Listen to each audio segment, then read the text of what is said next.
श्री स्वामी समर्थ. नमस्कार, मी कविता. तुम्हा सर्वांचं स्वागत आहे माझ्या चॅनल चिराग अँड कविताज वर्ल्डमध्ये.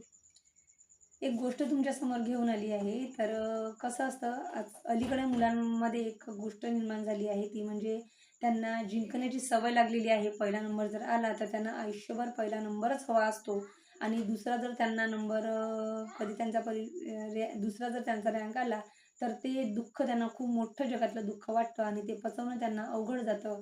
आणि त्यामधूनच भरपूरशा 10th स्टँडर्डमध्ये किंवा 12thमध्ये आपण बघतोय की आत्महत्या आपल्याला बघायला मिळतात. आणि त्याचं हेच कारण आहे की मुलांना अपयश पचवणं जमत नाही, पण त्याची सवयही आपण लावली पाहिजे असं निश्चितच मला वाटतं. आणि त्याच्याच संबंधित ही कविता आहे, कारण आपण आपल्या मुलांना नेहमी कम्फर्ट झोनमध्ये ठेवत असतो. आणि 2 झोन असतात, एक म्हणजे कम्फर्ट झोन आणि दुसरा म्हणजे एन्काउंटर झोन. कम्फर्ट झोन असा असतो की ज्यामध्ये आपल्याला असं वाटत असतं की सगळ्या गोष्टी आपल्या मनानुसारच झाल्या पाहिजे. आणि एन्काउंटर झोन म्हणजे असा झोन असतो की ज्यामध्ये शॉर्टकट तर नसतो, त्यामध्ये प्रयत्नांना खूप वाव असतं, खूप अथक परिश्रम घ्यावे लागतात. त्यानंतर आपल्याला भरपूरदा अपयश येतं आणि अपयश आल्यानंतर 100 अपयशानंतर आपल्याला एक यश प्राप्त होतं. त्यामध्ये आपल्याला भरपूरसे प्रयत्न करावे लागतात यश प्राप्त करण्यासाठी. ते म्हणजे असतं एन्काउंटर झोन. तर आपण जे पालक आहोत, आता मी एक शिक्षिका आहे, पण त्याचबरोबर एक मी पालकही आहे. पण मी भरपूरदा असं अनुभवलं आहे की भरपूर पालक एक चूक करतात की ते आपल्या मुलांना नेहमी कम्फर्ट झोनमध्ये ठेवतात. प्रत्येक वेळी त्याचं बोट पकडतात आणि प्रत्येक गोष्टीसाठी मार्गदर्शन करतात. त्यामुळे मुलांची जी स्वतःची बुद्धी आहे ती जंगलेली आहे. माफ करा, असंच म्हणावं लागेल, ती जंगलेली आहे आणि त्याचा उपयोग करणं त्यांनी बंद केलेलं आहे. आणि त्यांना नेहमी पहिल्याच बेंचवर बसणं आवडतं, लास्ट बेंचवर बसणं ही त्यांची आवड नाहीच आहे. आणि त्यांना नेहमी पहिलं येणं आवडतं, लास्ट आले तर त्यांचा आत्मविश्वास जो आहे तो वारंवार खचत असतो. पण आज अपयश आलं तर उद्या यश नक्कीच येईल आणि 10 अपयशानंतरही आपल्याला यश कधीतरी मिळेलच. आणि यश जरी मिळालं नाही तर त्यातून आपण खूप काही शिकू, असं जर पालकांनी मुलांच्या मनांवर बिंबवलं तर मुलंही आपला आत्मविश्वास गमावणार नाही आणि आत्महत्याही भरपूरशा ज्या होतात त्या चुकेल आणि त्या टाळता येईल आपल्याला. आता बघा, एक गोष्ट आहे ती एका विद्यार्थ्याची आणि एका पालकाची. तर तो जो विद्यार्थी आहे तो घरी गेल्यानंतर रोज वडिलांना सांगत असतो, त्याला क्रिकेटमध्ये खूप इंटरेस्ट असतो आणि शाळेमध्ये क्रिकेट खेळतो आणि खूप छान खेळतो. आणि तो घरी रोज सांगतो की बाबा, आज मी 5 रन केले, आज एवढ्या ओव्हरमध्ये एवढे जास्तीत जास्त मी रन केले. तो नेहमी वडिलांना सांगतो. पण त्याच्या शाळेमध्ये एक कॉम्पिटिशन असते. त्या स्पर्धेमध्ये काय होतं की जिल्हास्तरीय स्पर्धा असते, त्यामध्ये त्याची निवड केली जात नाही. तो अतिशय दुःखी होतो, 2 दिवस तर जेवतच नाही. आणि मग वडील विचारतात, का बरं शाळेत जायचं नाही आहे, तू का बरं असा वागतोय, जेवण का बरं तुझं बंद आहे? तर तो म्हणतो की मला सर्वांना सिलेक्ट केलं आणि त्या टीममध्ये मला सिलेक्ट केलं नाही, असे का बरं सरांनी केलं? तर त्यांची भेट घेण्यासाठी सरांची पालक जे आहे ते शाळेमध्ये जातात. तेव्हा सर त्या विद्यार्थ्याला दाखवतात की तो विद्यार्थी खेळत असतो आणि वडिलांना दाखवतात की बघा, तुमचा मुलगा खेळतोय. तो अतिशय खरंच खूप छान खेळत असतो, खूप जास्तीत जास्त रनही बनवतो. पण वडील सांगतात की तो खेळतोय छान हे तुम्हाला दिसतंय, पण तो कोणाशी खेळतोय हे तुम्हाला दिसत नाहीये. तुमचा मुलगा हा 10वीचा विद्यार्थी आहे आणि तो 5व्या वर्गातल्या मुलांशी खेळतो आहे. हे त्याला नेहमी भीती असते ही, की त्याच्या मनामध्ये असते की मी जर हारलो तर त्याची हार त्याला मान्य नाही आहे आणि ती हार पचवायला तो सक्षम नाही आहे. म्हणून तो नेहमी त्याच्यापेक्षा अर्ध्या वयाचे जे मुलं आहेत त्यांच्याशी खेळत असतो. आणि त्यामुळेच मी त्याचं सिलेक्शन केलं नाही, कारण त्या टीममध्ये जर त्याला अपयश आलं तर ते पचवणं त्याला अवघड जाईल आणि हा त्याचा भ्रम तुटेल की तो चांगला खेळतो आणि तो भ्रम मला तोडायचा नाही आहे सर.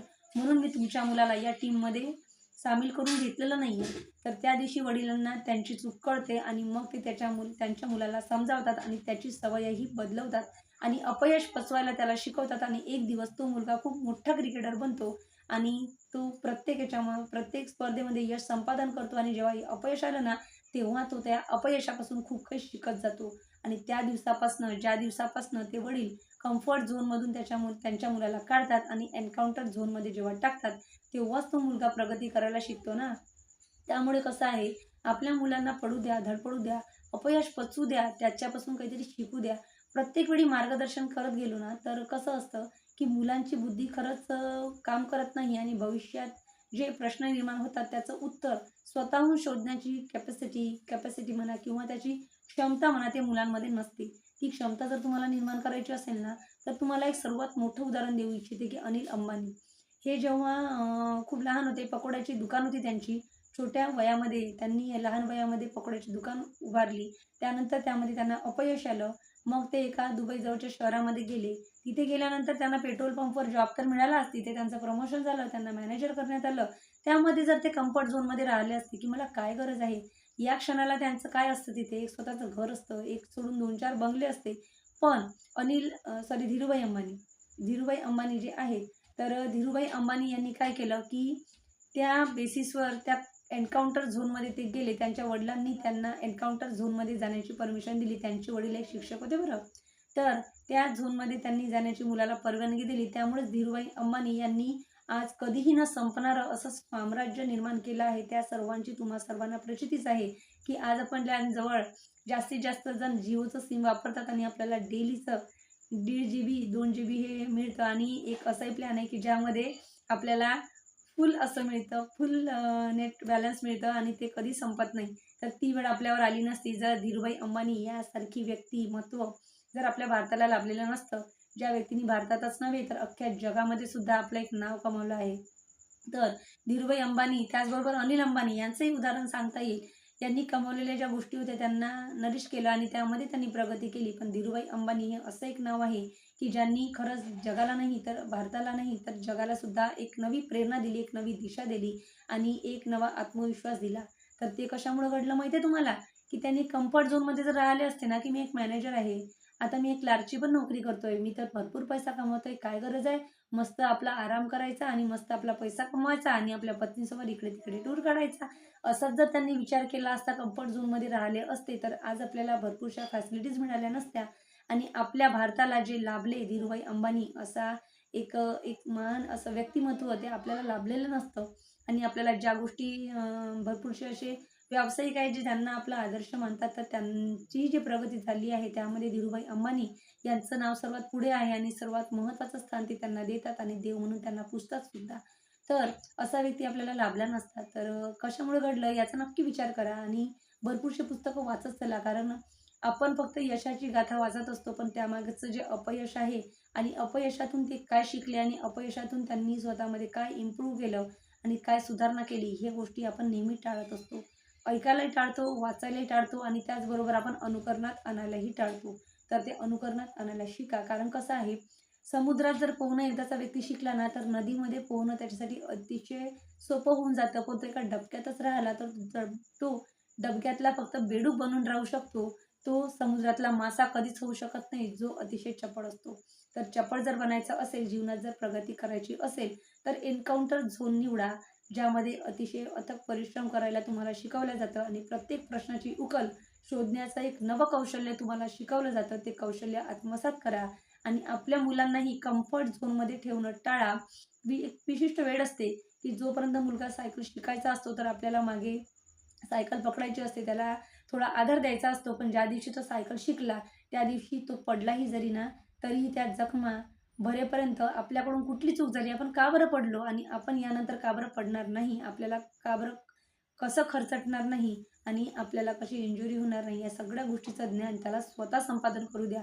कारण कसं असतं, तुमचाही भरवसा नाही आहे. आपलं 60 वर्षाचं आयुष्य आहे असं आपण मानतो, पण आपण किती वर्ष जगणार आहोत आपलं हेही भरवसा नाही ना. त्यामुळे कसं आहे, आपल्यानंतरही आपल्या मुलांनी किंवा आपल्या आधीच्या पिढीने हे एवढं तरी आत्मसात केलं पाहिजे, की आता आपल्या जीवनाची लढाई आपण एकट्याने कशी लढायची. एवढं जरी ज्ञान त्यांनी संपादन केलं, तर तुम्ही खूप काही कमावलं आणि तुम्ही गेल्यानंतर ही खूप मोठी जी दौलत आहे तुमच्या मुलांना किंवा तुमच्या आधीच्या पिढीला तुम्ही देऊन जात आहात, हे नक्कीच असं समजा. आणि आजचा व्हिडिओ कसा वाटला नक्की कळवा आणि एक विनंती आहे, की कम्फर्ट झोनमध्ये खरंच मुलांना ठेवणं टाळा. आता भरपूरदा कसं असतं, आपण मुलं 5वीत जातात, 6वीत जातात, तरीही त्यांचे पिरियड आपण भरून ठेवतो. 4थमध्ये जातात, काय गरज आहे? 3rdमध्ये आपले मुलं आपण पिरियड वाचायचे ना, ठीक आहे नाही ठेवू शकतो पूर्ण. आपण पिरियड वाचायचे, मुलं त्या तासिकेनुसार त्यांचे बुक्स भरतील. पण आपण त्यांना सवयच लावत नाही. 4थमध्ये मुलं गेले, आपण त्यांना शूजच्या लेससुद्धा बांधता येत नाही. ही किती मोठी शोकांतिका असली पाहिजे. मग एक तर कधी-कधी काय होतं, मी माझ्या क्लासमध्ये काही मुलांना शिकवलं आहे, की शूज लेस कशा बांधायच्या. पण तरीही त्यांना ते अवघड जातं. मग इतके मागं जर आपले मुलं राहत असेल, तर जगाच्या पाठीवर कितीतरी मोठे कॉम्पिटिटर्स आहेत, ते ज्यांच्यासाठी त्यांना टक्कर देण्यासाठी त्यांची वाट बघत आहे. तर त्यांना आपली मुलं टक्कर कशी देऊ शकणार? तर प्रत्येक गोष्ट त्यांना शिकवा. तुम्ही म्हणता ना, की शिक्षकांनी व्यावहारिक ज्ञान दिलं पाहिजे. पण आपण आपल्या मुलांना घरी किती बरं व्यावहारिक ज्ञान देतो.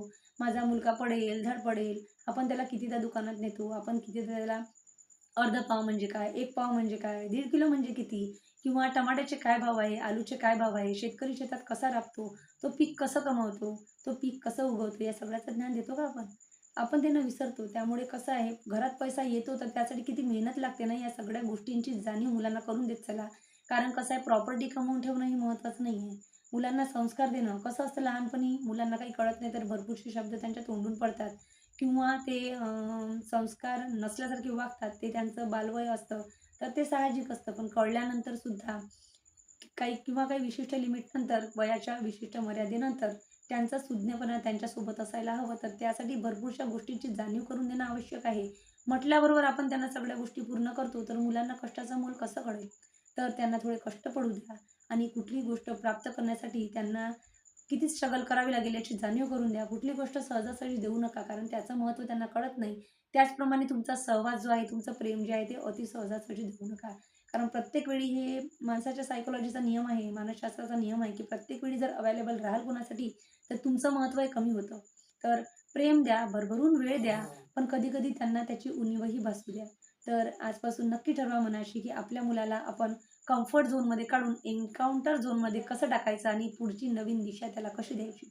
कसा वाटला व्हिडिओ नक्की कळवा कमेंट करून, आणि कृपया करून माझ्या चॅनलला सबस्क्राईब केलं नसेल तर सबस्क्राईब करा. दिवसेंदिवस सबस्क्रायबर वाढत आहे आणि तुम्हा सर्वांचे खरंच खूप मनःपूर्वक धन्यवाद, की माझ्या चॅनलला सबस्क्राईब करता, माझे व्हिडिओ बघता.